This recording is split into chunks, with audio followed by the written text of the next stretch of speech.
Justice Hema committee റിപ്പോർട്ടിനെ കുറിച്ചുള്ള ചോദ്യങ്ങളിൽ നിന്ന് ഒഴിഞ്ഞു മാറി ഇടവേള ബാബു. ഇതെല്ലാം ചെല്ലപ്പന്റെ ഒരു തമാശയല്ലേ സാർ? ആവശ്യമുള്ളപ്പോൾ എല്ലാം പറയാമെന്നും സമയത്ത് എല്ലാം പ്രതികരിക്കാമെന്നും ഇടവേള ബാബു. പച്ചവെള്ളം ചവച്ചു കുടിക്കണ പഞ്ചപാവം അങ്ങോട്ട് ഇറങ്ങിയില്ലേ? ഉണ്ടായിട്ടുള്ള ഏറെക്കാല അമ്മയുടെ ഭാരവാഹി എന്ന നിലയിലേക്ക് പ്രവർത്തിച്ചില്ല. ഞാനൊരു ആവശ്യത്തിന് വന്ന എന്റെ അടുത്തേക്ക് വരരുത്, പൊക്കോ സാറേ. മനസ്സിലായല്ലോ. അപ്പൊ അങ്ങനെ ഈ പവർ ഗ്രൂപ്പ് ഉൾപ്പെടെയുള്ള എന്തെങ്കിലും നിലനിൽക്കുന്ന ആവശ്യമുള്ള സമയത്തെല്ലാം പ്രതികരിച്ചോളാം. ഇങ്ങനെയുള്ള സന്ദർഭങ്ങളിലാണ് നമ്മൾ സ്വയം നിയന്ത്രിക്കേണ്ടത്. Self control. ഓഹോ, നീ സ്വയം നിയന്ത്രിച്ചു നിന്നതല്ലേ? ഇങ്ങനെ മിണ്ടാൻ പറ്റാതെ നിൽക്കുന്നതിന് ഞങ്ങളുടെ നാട്ടിൽ എന്താ പറയാന്നറിയോ? അണ്ണാക്കിലെ പിരിവെട്ടി.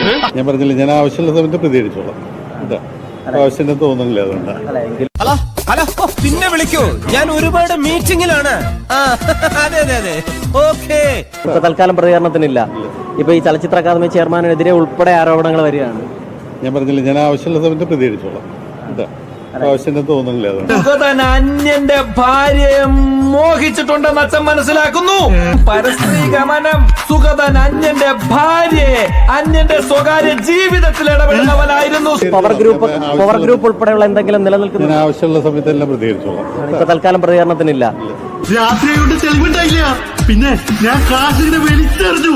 പക്ഷെ മനസാക്ഷി കോടതിയില് ഞാൻ കുറ്റക്കാരനാണ്.